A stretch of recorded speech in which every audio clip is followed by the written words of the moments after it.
We grew Purple Russians again this year. This is one of the varieties we actually grew last year. Last year when they got about 8 feet tall, I pinched the tops off and they died. This year I decided not to pinch the tops off, and they died anyway. We grew them from a package of free seeds we got from Baker Creek, and they don't really give much of a description for the tomatoes. But having the plants die off early 2 years in a row leads me to believe they're a determinate variety.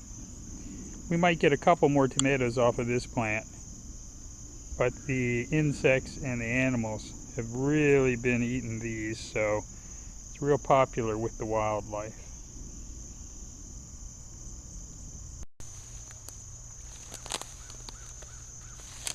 Hi folks, Clay here. It's been a very good year for tomatoes.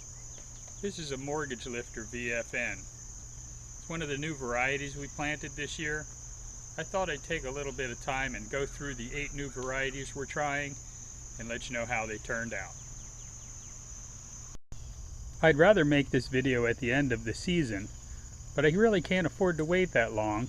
We've got a couple of varieties of tomatoes in the garden that are determinate plants. These two here on the end are Sophie's Choice, and they are a determinate plant and they're dying off. They only grow about 2 feet tall, and they get a lot of these medium-sized tomatoes on them. It has a habit of dropping the tomatoes when they ripen. This is about as big as they get, and they don't turn fully red, they stay an orange-red. It's supposed to be an early producer, but for us, it was just average. I'll have an actual chart showing how long it took each of the varieties to produce, but I'm going to save that for the end of the season. Behind Sophie's Choice is Mr. Fumaroli. This is an Italian paste style tomato. This one's split open with all of the rain today. And behind that is Mortgage Lifter VFN. This is a hybrid of the regular Mortgage Lifter.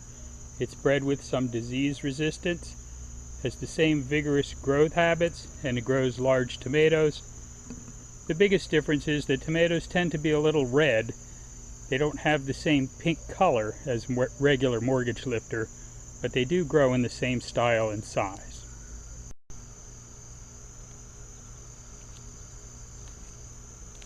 A nice sandwich tomato. And all the way at the back of that row is Steak Sandwich Hybrid from Burpee. Again, this is a large indeterminate plant. It's got a lot of green tomatoes on it. There aren't any ripe ones to pick today, but it is a reliable producer. I'd recommend this to anyone. Here's a group of tomatoes. I see 1, 2, 3, 4, 5 in here, and there's more further up the plant. And the plant next to it has a similar load of tomatoes on it.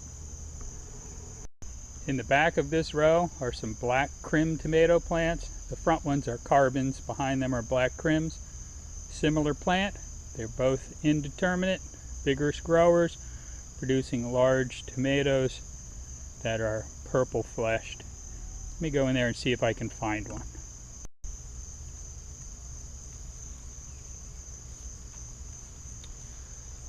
Looks like the birds have been here. I'll have to cut that spot out. Still, a nice looking tomato. And the 2 plants here in these containers are Tiny Tim. They grow to be about 2 feet tall and produce cherry tomatoes, a good quantity of cherry tomatoes. Unfortunately, the animals seem to really like these.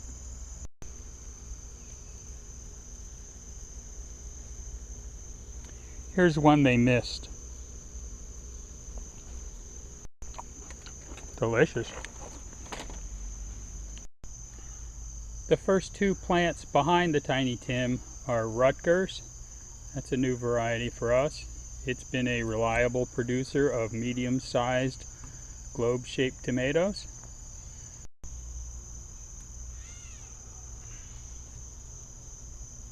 They look surprisingly like the kind of tomato you'd get at the grocery store. And the last new variety we grew this year was called Wild Tomato from a seed company in Germany. It grows little tiny tomatoes that look like clusters of grapes.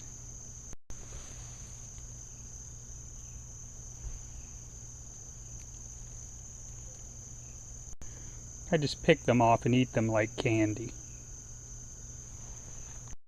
Thin skins, good flavor. So that's it for today's harvest. It's more than we can eat. We're getting this much almost every day, every other day, something like that. Way more than we can eat. So it's too late to start tomatoes this year, but it's not too late to grow stuff in your garden. So if you aren't growing anything at all, get out there and make some stuff grow. It's a good time for beans. Maybe a little too early to start lettuce. Maybe it'll be okay. It is August 11th, and we have had temperatures in the 80s and 90s with a reasonable amount of rain. It's been a very good year for tomatoes. Happy gardening, everyone.